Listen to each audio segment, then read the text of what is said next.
"When I perish, do not let my paintings die," said the artist Felix Nussbaum. Good afternoon, everyone, and welcome to Painting as an Act of Resistance, the artist Felix Nussbaum. Please submit your questions to the Q&A section. This is an event of our monthly series, A Flight or Fight, Stories of Artists Under Repression, which is sponsored by Allianz Partners. I'm Rachel Stern, founding director and CEO of the Fritz Ascher Society for Persecuted, Ostracized, and Banned Art based in New York. We discuss, publish, and exhibit artists that are not known to a larger public because they were suppressed by the German National Socialist regime between 1933 and 1945. Until today, many of these artists have not become part of larger art history. Today, I'm excited to introduce Sibylle Schwetter, the curator of the Felix Nussbaum collection, the worldwide largest collection of his work in the Felix Nussbaum House at Osnabrück Museum Quarter. She studied art history and German in Osnabrück and Münster. In her master's thesis, she dealt with the subject of big city, technology, and sport, aspects of modernism in Felix Nussbaum's early work. Since 2004, she has been editing the catalog raisonné of the artist Felix Nussbaum. In 2006, she designed the publication as an online catalog raisonné. She curated numerous exhibitions on Felix Nussbaum, including Dance Macabre, Dance and Death in the Art of the Early 20th Century in 2017, and exhibitions on ostracized artists. Together, we organized the exhibition Leben ist glühen, the expressionist Fritz Ascher at the Felix Nussbaum House in 2016. Most recently, she curated the exhibition on Felix Nussbaum as part of the Digital Art Hall in cooperation with ZDF Culture, as well as the temporary collection exhibition in the Felix Nussbaum House, Seeing Nussbaum Differently, New Perspectives on the Collection, which is on view until November 1st, 2020. Welcome, Ms. Schwetter. Hello.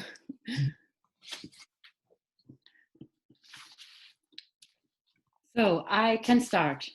Mm-hmm. Yep. Thank you very much, Rachel Stern, for the kind introduction. And I want to say that I'm really thankful to present Felix Nussbaum's life and work as part of the series Flight or Fight. Well, Felix Nussbaum was born in Osnabrück, Germany in 1904 and murdered in Auschwitz in 1944.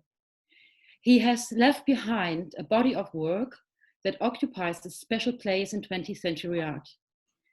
In his paintings, he reflects, like hardly any other painter of his generation, the experiences of exile, expulsion, and finally, the existential threat in hiding during the National Socialist regime in Europe.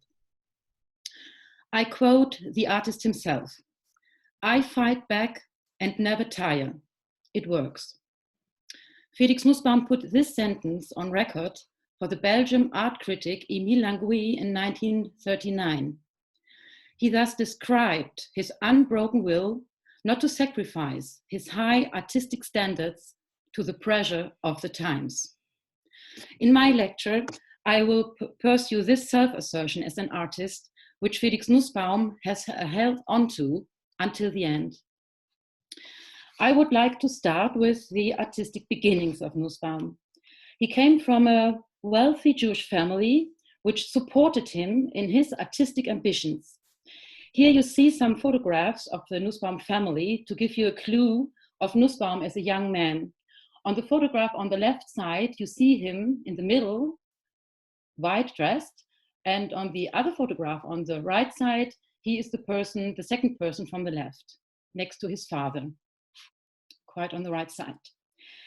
In 1924, Nussbaum went to Berlin. There, he studied painting and graphic arts at the Joint State Schools of Liberal and Applied Arts. And in 1928, he finished his studies and became a master's student of Hans Meid. Nussbaum was soon a well-known name in the Berlin art scene and started as a young artist an impressive career. Between 1927 and 32, he took part in 28 exhibitions. there were almost exclusively positive reviews by influential art critics of the time. Especially Paul Westheim was one of his fans. Nussbaum achieved his artistic breakthrough with the painting Der tolle Platz, the Folly Square.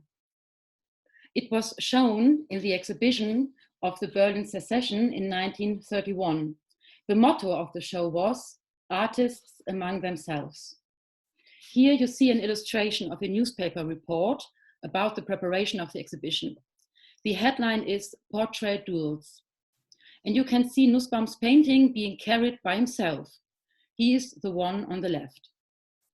Nussbaum's Folly Square was the focus of media attention, and he had speculated on his success. Nussbaum had conceived the painting specifically for the exhibition. His friend Fritz Steinfeld reported that Nussbaum had worked feverishly on it for weeks to get ready in time.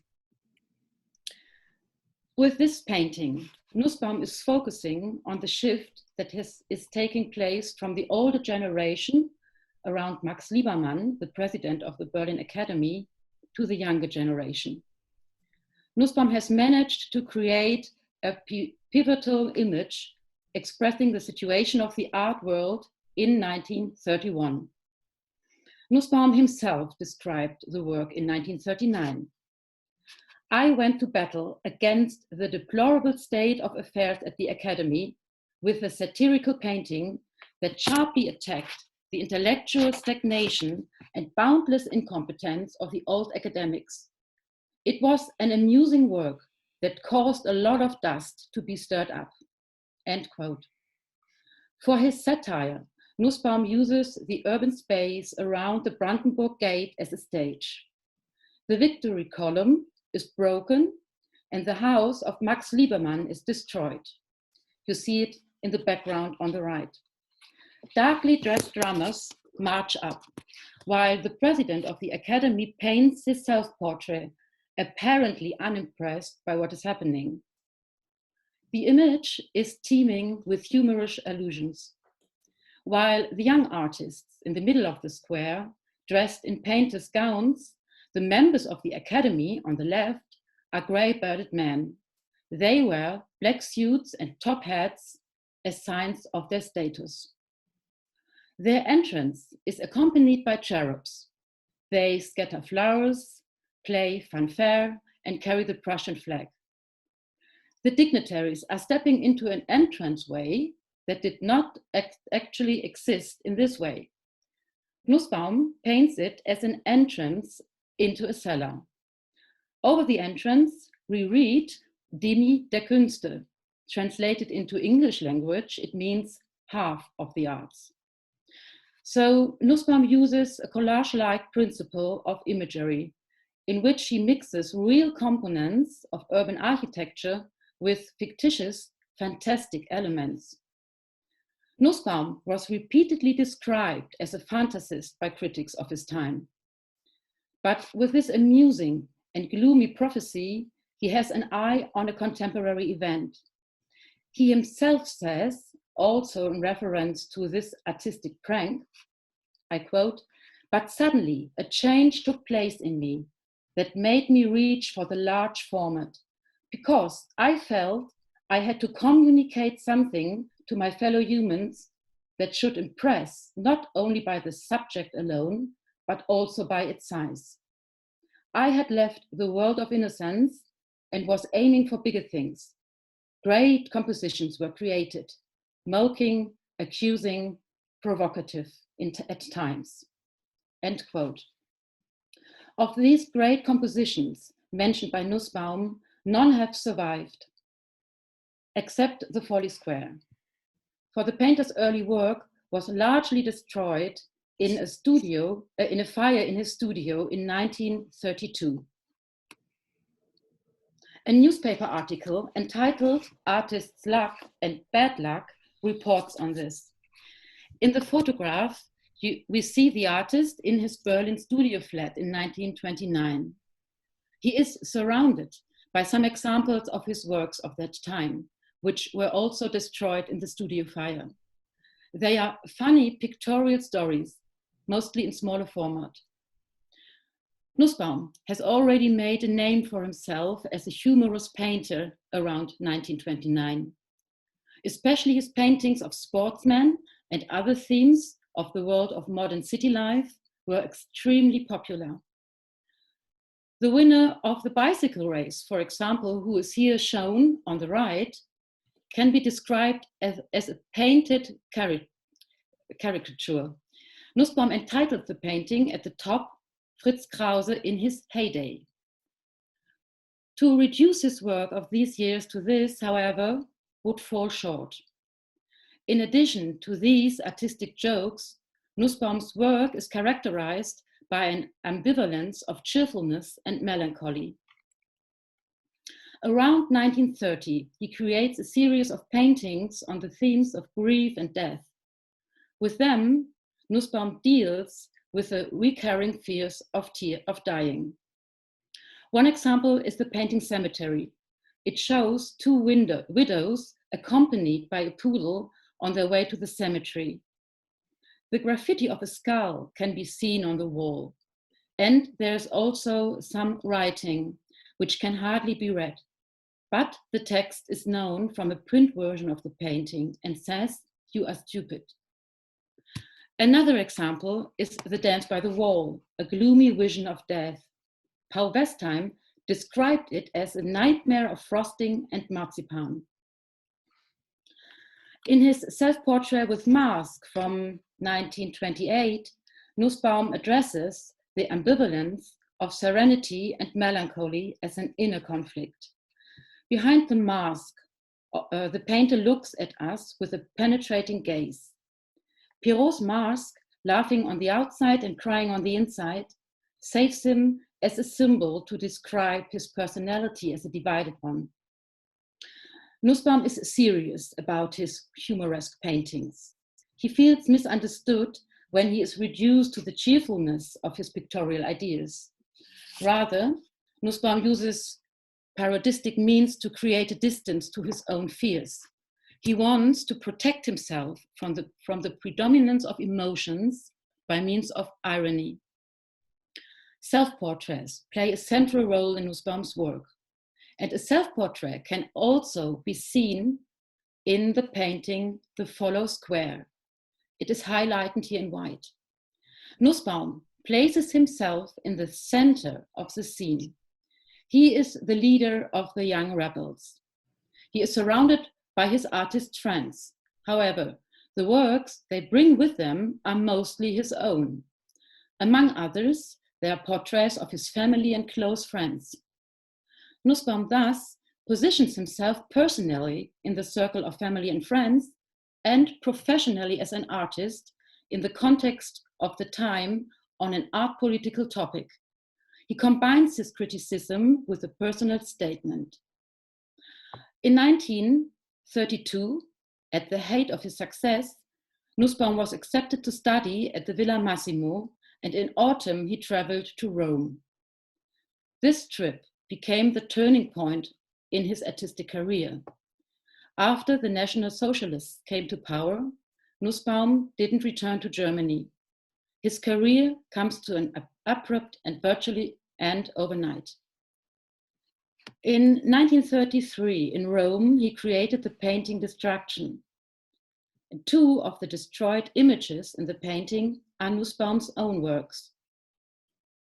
In the front right, you can see the Folly Square, just a tiny bit of it.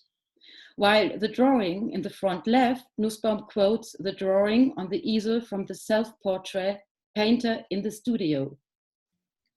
In this painting from 1931, which you can see on the right, Nussbaum deals with his artistic identity in the context of the Jewish religion.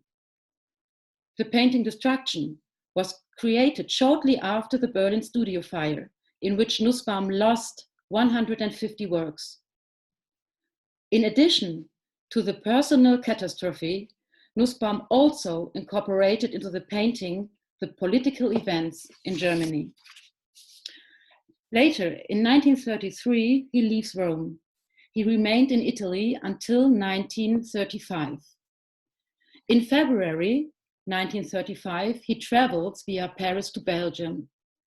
But before taking up permanent residence in Brussels, he lives in different places in Ostend and Brussels between 1935 and 37.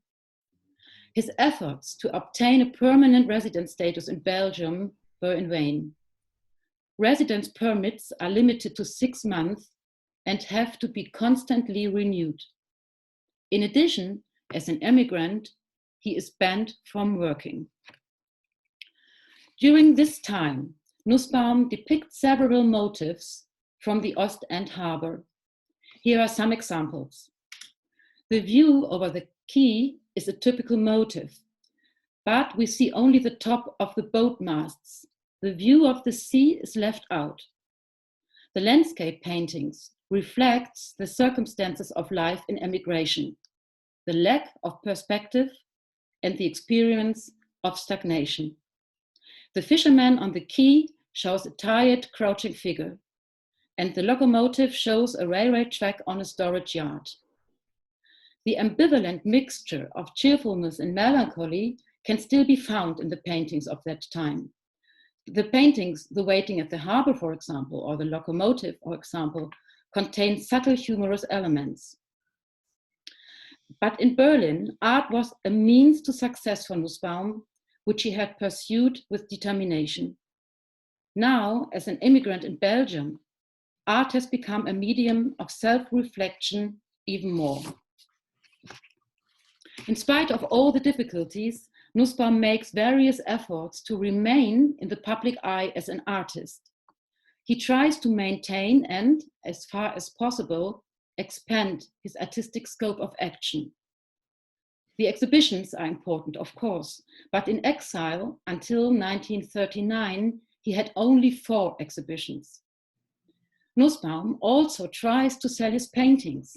Letters from 1938 to the Klein family from Osnabrück, who had immigrated to Buffalo, USA, document the intensive efforts to find buyers for his works in the USA. Some preserved correspondences with Ludwig Meitner and Paul Westheim testifies to the attempt to maintain his artistic network from the Berlin period. And Nussbaum expands his artistic network. In 1937, he goes to Brussels, where he is in close contact with the Belgian sculptor Dolf Liddell.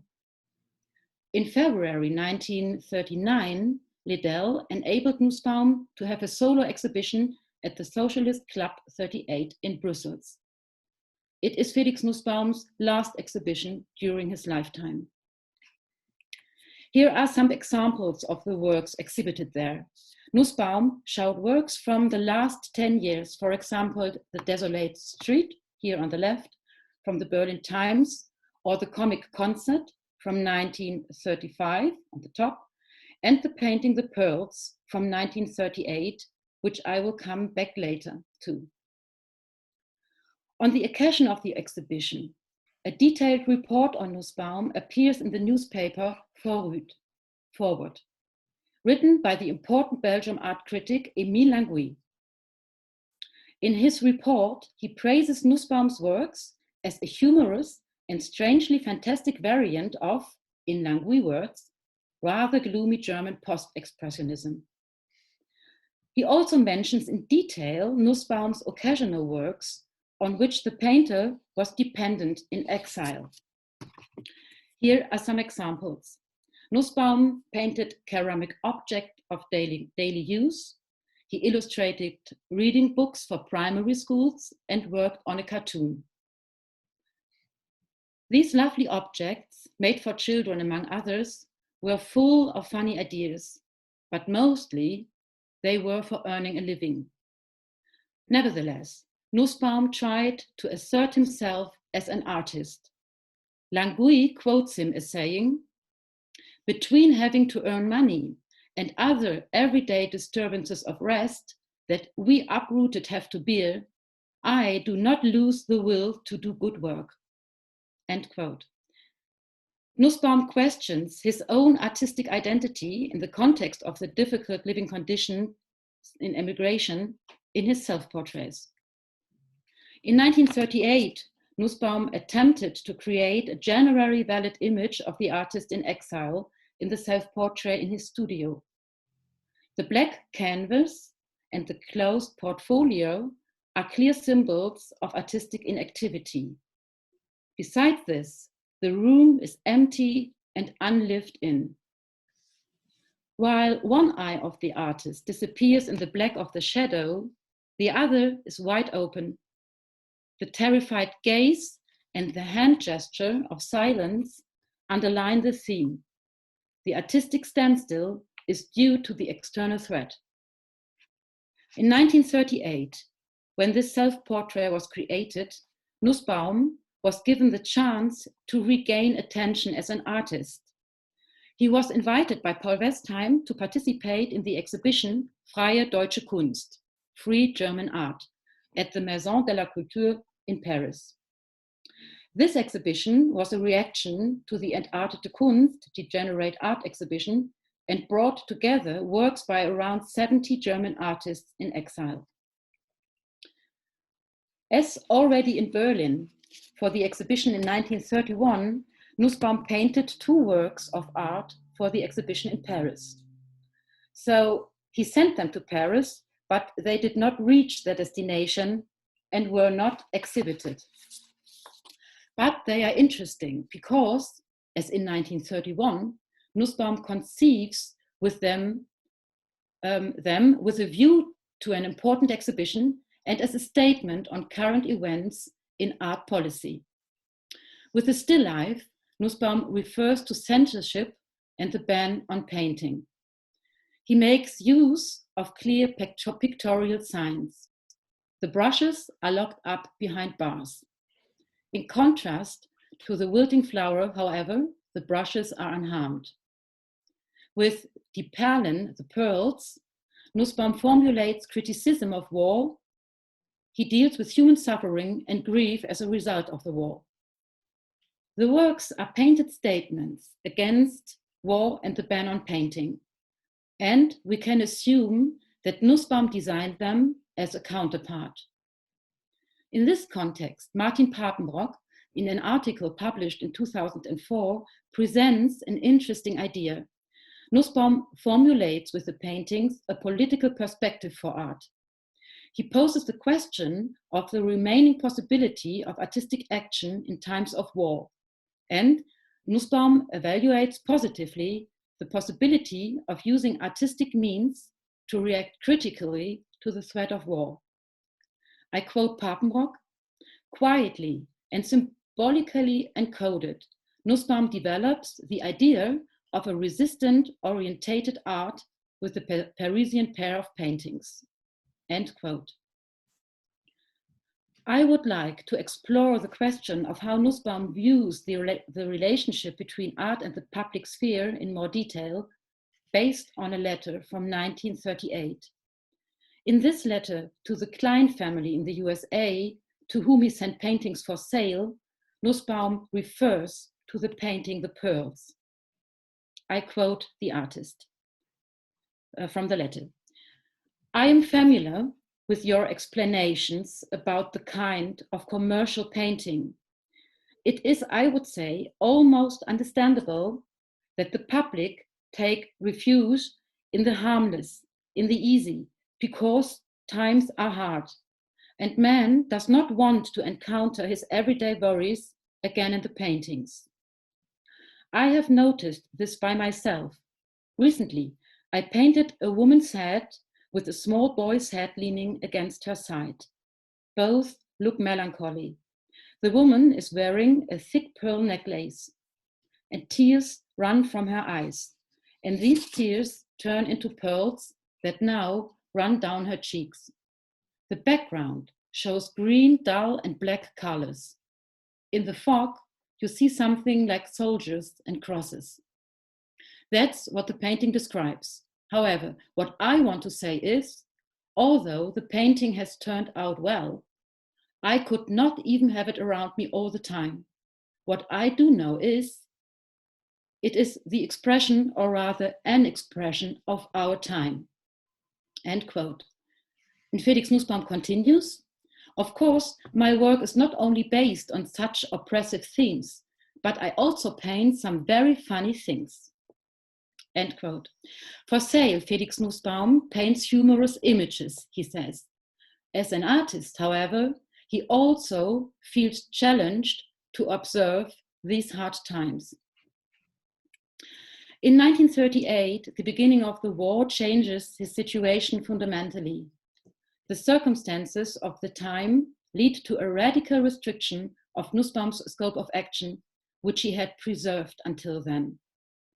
In May 1940, German troops march into Belgium. And on 10th of May, Nussbaum is captured by the Belgian authorities as an enemy alien. He is imprisoned in the camp of Saint-Cyprien in the south of France.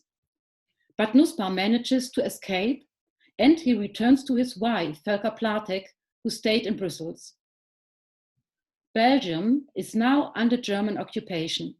Therefore, Nussbaum is also threatened physically, existentially. In December 1940, Nussbaum is entered in the city's register of Jews.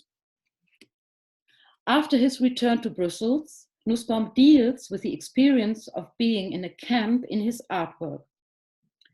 In the self-portrait in the camp of 1940, Nussbaum stages himself with new objectivity precision, which interacts directly with the sharply focused gaze.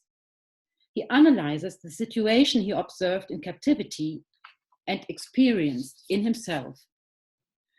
In the painting, this experience is described in the background. On the right, we see prisoners using a toilet barrel. They are barely closed. Outside the barrack, they are visible to everyone. Some bones lie scattered in the sand. Nussbaum alludes to the degradation of the human being through the violation of shame and to the lack of hygiene in the camp, which resulted in illness and death. On the left, in the painting, Nussbaum sets the motif of a crouching figure. In front of her, on the table, is a burning candle. The pictorial signs refer to the experience of despair and death, which is omnipresent in the camp. The juxtaposition with the painting Crouching Prisoner, also painted in 1940, is interesting. Here, Nussbaum places the crouching prisoner as the central figure in the foreground. In the background, he uses the motif of the toilet barrel again. The crouching person conveys the powerlessness and resignation of a person who sees no way out. So, in the allegorical figure of the crouching prisoner, Nussbaum depicts surrender as a human reaction in captivity. In his own portrait, Nussbaum defies degradation and deprivation of rights with his challenging gaze. By fixing the viewer with his eyes, he simultaneously makes us witnesses to the events. In addition to the theme of captivity, Nussbaum's works from 1940 onwards are dominated by the themes of grief, fear, and the threat of death. The focus on the human figure is striking. It appears as a single figure, as in the Crouching Prisoner, or in large format group paintings, as in the painting Der Sturm, The Tempest, from 1941. In this painting, Nussbaum places a dense group of people in the center of the composition. The typecast representations of the figures reflect a wide range of human reactions. For this, Nussbaum developed significant body gestures that refer to basic human emotions. Again, the landscape is a backdrop, which here becomes a symbol for the situation of the people on the run. For this purpose, Nussbaum makes also use of personal pictorial signs. For example, the telegraph lines, visible far in the distance, are cut off and refer to the interrupted communication while being on the run. A tree stump refers to the uprooting. The cut-off trees and ropes are signs of death and also part of Nussbaum's much-cited pictorial symbols. The sky is dark and lightning strikes through it. With the title, The Tempest, Nussbaum metaphorically describes the threat to people in exile. Nussbaum turned to the crying woman from The Tempest in a single-figure painting in 1941. For the image of the silent lament, Nussbaum uses the pictorial motif of the Mater Dolorosa and creates a profane version of the Christian model. In this context, the barbed wire worn by the woman as a necklace evokes associations with the crown of thorns. At the same time, however, since his imprisonment in the camp, the barbed wire is part of Nussbaum's repertoire of pictorial signs. As a symbol of imprisonment, he makes frequent use of it. In 1942, Nussbaum turned once again to the subject of captivity in a large group painting. In Saint-Cyprien, 9 figures are grouped around a cardboard globe. An insurmountable curtain of barbed wire stretched out in the background.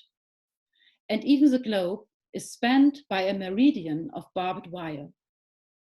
On the basis of significant gestures, Nussbaum fans out a spectrum of human postures in captivity. Anger, resignation, sadness, despair. Here, he also makes use of the crouching prisoner from the painting of 1940. The standing figure in the background on the right differs in his clothing from the others. He is equipped with a hat, walking stick and bundle. Nussbaum quotes the image type of the traveler, and he gives the figure his own portrait features. His posture is characterized by the will to escape from captivity. In the course of 1942, the situation for Nussbaum becomes life-threatening. The anti-Jewish legislation in Belgium deprives the Jews of every opportunity to live.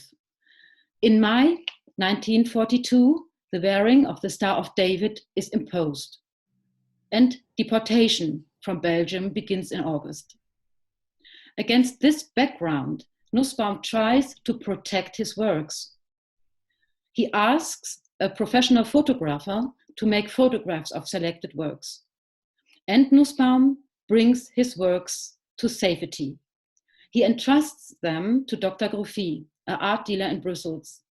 He stores them in a cellar hiding place on Avenue Brückmann, where they survived the war. In autumn 1942, Nussbaum goes into hiding with Dolf Liddell and his family in Brussels Etterbeek and does not paint for 6 months. In March 1943, he returns to Rue Archimède. There, he moves into an attic hiding place. And the first oil painting made in hiding is dated in June 1943. From now on, the last paintings, which as far as we know, are not made in the Rue Archimède, but in an alternative location, in the Rue Général Gratry, a good 15 minutes walk from the hiding place. Nussbaum must have had great support in artist and art dealer circles, for he was able to paint until April 1944. He had paints and canvases at a time when bare survival was at stake. For his last year of creation in hiding, 11 paintings have been preserved. These include the 2 most important self-portraits of the painter, which focus on the tension between art and the circumstances of the time. The self-portrait at the easel is signed and dated by Nussbaum in August 1943. This is in a central position in the image, on the stretcher of the painting in the painting. With this nude self-portrait, Nussbaum reveals his true self. He presents himself as a creative artist. He is equipped with a painting cloth, brush, and a palette. The portrait captivates by the old masterly painting style. His sharply focused gaze is directed at his own mirror image as well as at the viewer. The tabletop with the painting materials and the easel act as a barrier between artist and viewer. Nussbaum prevents us from looking behind the easel. We can only access his art through the tools of painting. The bottles indicate the symbolic meanings of the colors in his art.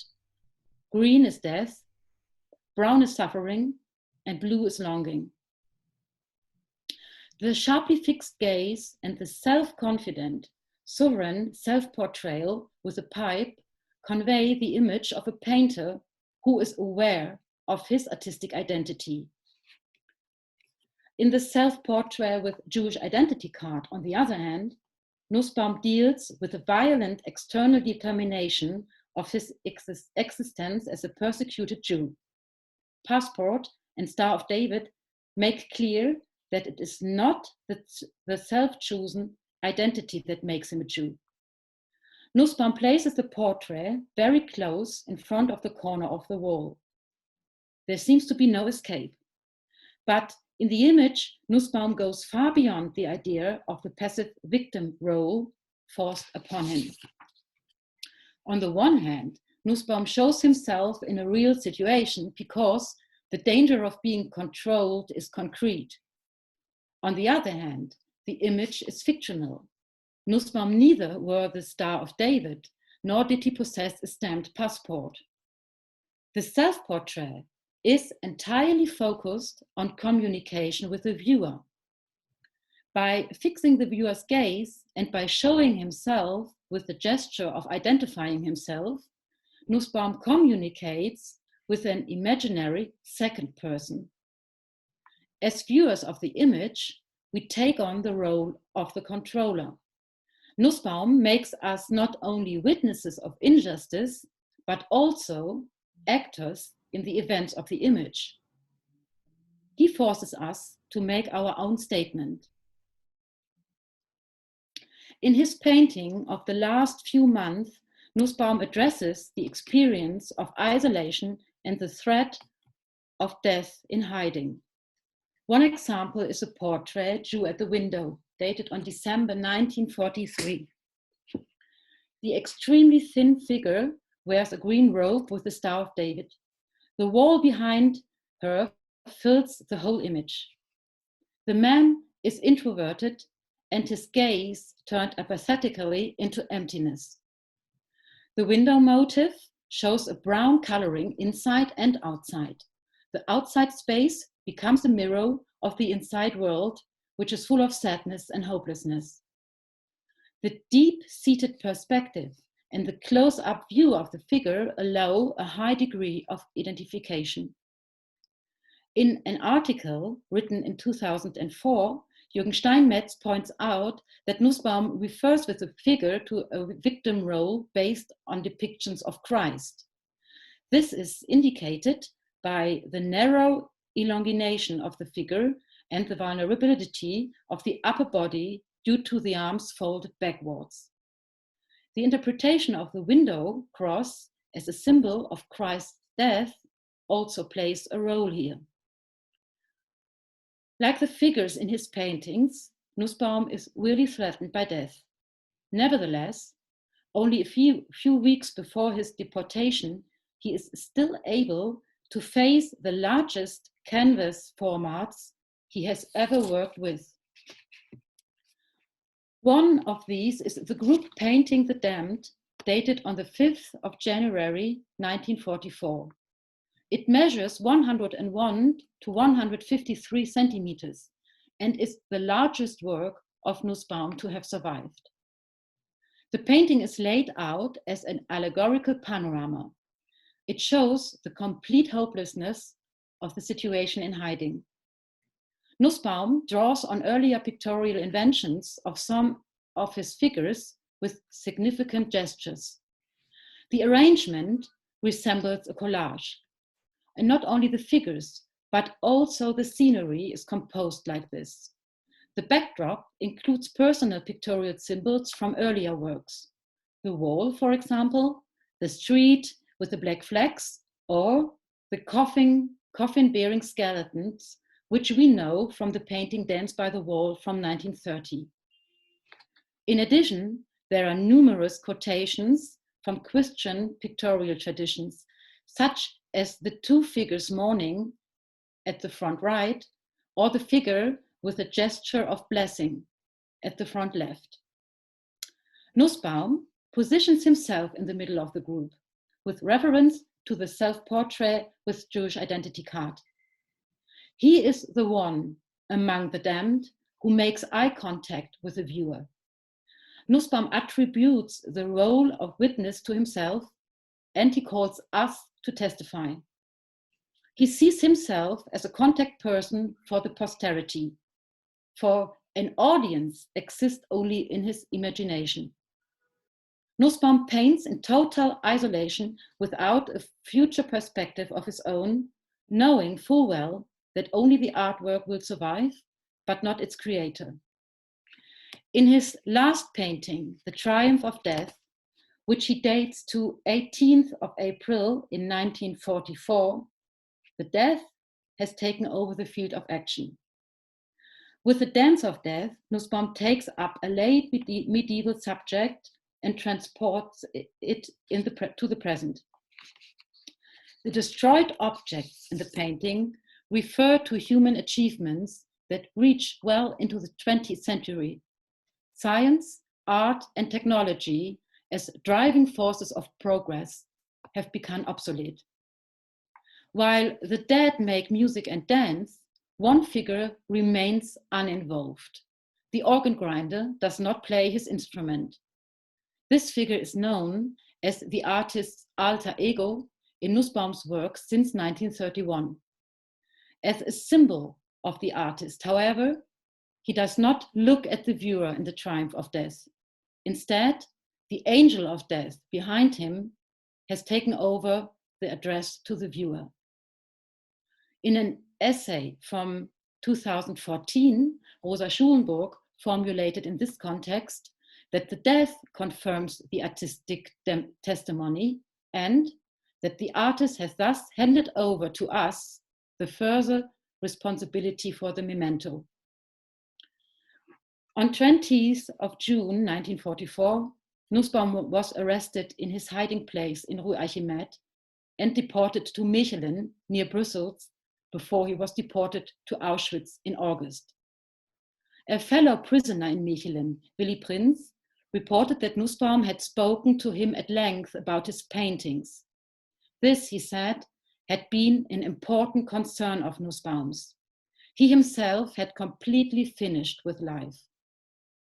The memories of Willy Prinz and other contemporary witnesses indicate that Nussbaum suffered from immense fears and did not believe in his own survival. All the more impressive is the artistic impetus and his unbroken will to self-assertion as a painter. I come to the conclusion and summarize. As an artist who wanted to face the big topics in Berlin, Nussbaum was forced in exile to concentrate on his own self and the immediate circumstances of his life. In the end, at the peak of his artistic creativity, he had to concentrate on his own survival. His scope of action and his field of vision became ever more narrow in real life. In hiding, he was ultimately completely immobile and cut off from the outside world. However, Nussbaum held fast to his own claim, as he had formulated it in 1931, of wanting to tell the people something important. In his late work, he again turned to major existential themes. In doing so, he not only focuses on the period which he reflects in his paintings, but also on the addressee. Nussbaum firmly trusted that his paintings would find an audience. As an artist, Nussbaum remained self-determined until the end. The fact that Nussbaum addresses an imaginary audience enters into dialogue with it and specifically develops an artistic visual language is an act of resistance. So I come to an end and say thank you very much for your attention and looking forward maybe for questions. Thank you so much, Ms. Schwetter. These are very intense and authentic paintings, and which require a little bit of a deep breath. But please, everybody, ask your questions, and maybe I start with a question in terms of, I'm just wondering at the, at the strong presence of the Christian iconography in his paintings. Did he use them because he grew up with it, or did he feel? Do you think he felt people could understand his visual language easier if he refers to the Christian tradition that is so much, that is the European pictorial tradition, really? Mm-hmm. Yeah, that is really a very interesting point. And I think Nussbaum really depicts these Christian symbols and topics in his work because he decided really to create paintings with a message which he really wanted to be understood by the public, so by the audience. It is the Western European Christian context and the art historian context he is working with. And I think that is really the point why he depicts so obviously, really so often, these Christian tradition. Mm-hmm. Yeah. Susan Schender says, first of all, what a fascinating presentation, thank you. And says, Nussbaum's self-portraits are remarkable and haunting. I might have missed why his two paintings were not included in the exhibition in Paris. So why? The two paintings for the exhibition in Paris, so the Free German Art, the Still Life, and the painting The Pearls. Mm-hmm. Yeah. Mm-hmm. Yeah. Okay. I didn't tell that. It is just really very simple. He sent them to Paris, but there have been some problems with the sending by crossing the border, maybe, and so they just didn't reach the destination. They just came back and were never. Yeah, they never came to Paris, actually. So it was really a misfortune. It was just bad luck. Mm-hmm. There was no restriction. They were just restricted by the people who were responsible for the exhibition. Mm-hmm. We guess that there have been some gouaches of Nussbaum, but we don't know really exactly which ones were presented. Yeah. Yeah. Hannah Jaskol asks whether Nussbaum identify as a Jew. Yeah. Yeah, okay. This is also really a very important question. Yes, I think he did identify as a Jew. What I didn't put so much attention on in my lecture now is if you see his self-portraits from the beginning until the end, he is dealing in exactly 4 self-portraits with his Jewish identity. And these are really one of his most important works. So in the beginning, he is dealing with his Jewish identity, painting himself in the Osnabrück synagogue. It was painted in 1926. And he is also carrying the Jewish towel in the synagogue. But also his gaze is very serious. He has questions, but he really identifies him as a Jew. And then I had in my presentation these early self-portrait of Nussbaum's in 1931, when he is in the studio. He is reflecting his Jewish identity as a painter. And again, it is a conflict with the Jewish tradition he is formulating there. And in the end, he wins as an artist and not the Jewish tradition. Mm-hmm. So I think he is a really modern Jewish identity. In that means that he feels Jewish, but it is not that much important for him than being really, a painter and is be seen as this. Maybe it is more for him a more personal, intimate subject. And on the other hand, which we can see, of course, in the self-portrait with Jewish identity card, it is important for Nussbaum to say at this moment that it is really a forced identity, this Jewish identity. But I think that doesn't mean that he doesn't feel like a Jew. Mm-hmm. But as a Jew in these times, he is a victim. And that's what he is fighting against. Mm-hmm. Yeah.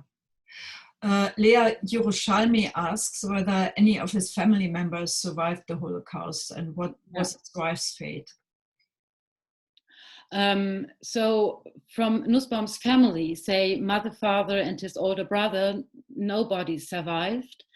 But two cousins of Nussbaum, they survived in the Netherlands during the war. Shulamit Nussbaum and Auguste. They went to Palestine after the war, and Auguste Moses Nussbaum is still alive. She lives in the north of Tel Aviv. She is 97 years old now. And actually, she and her man were responsible for the rediscovering of Nussbaum's works in Brussels. Mm-hmm. But they are the one really important persons in regard to Nussbaum's work. Yeah. So David Stern has a terrible question for you, whether the artist's personal situation as a persecuted Jew and fearing for his life for a prolonged period of time drive his art to mastery and authenticity. Okay, can you repeat, please, the question? Okay. Whether the artist's personal situation as a persecuted Jew and fearing for his life for a prolonged period of time, whether that drove his art to mastery and authenticity. Do you think his art got better because of the pressure that his situation meant? No, I don't think it becomes better because I wouldn't say that.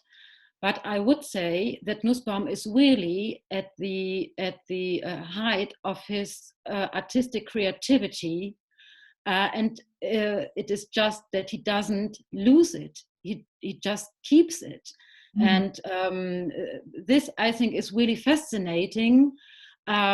He changes, of course, his topics. I think, for example, in the time being in exile, you really can see that there are so many self-portraits, there are so many landscapes and still lifes, for example. He is really trying to deal with the situation, with his, as I said in my lecture, with his lost sphere of action. It is just interesting that from that moment on, he is really absolutely in isolation, absolutely immobile, that his works grew again. And I think because there is nothing else, also for him, it helps him maybe really to survive, because it also is a possibility to get in a distance to the threat of the times by observing what happens and finding, ideas to abstract this and to make paintings. It is something he is just really so much concentrating on. Mm-hmm. Yeah. Lynette Roth says, thank you very much for your talk. You pointed out Nussbaum's repetition not just of allegorical figures or specific people, including the artist himself, but also literal quotations from and about other work. As an artist very conscious of the reception of his work, also posthumously, could you say more about Nussbaum's repetition?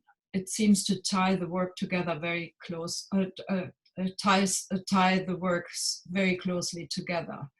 This constant repetition of certain, symbols and objects that appear pretty early in the paintings already, and that keep coming up. Yeah. Yes, I understand. But what was the question with this?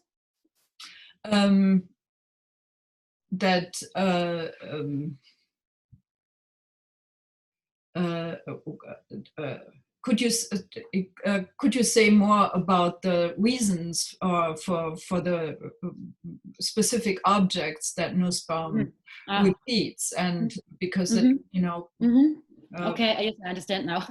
Okay. Well, Nussbaum very early starts to use pictorial signs, to say motives in his works, and he is working with them. So this is something which he didn't start late. In the opposite, he really started very early with this, and these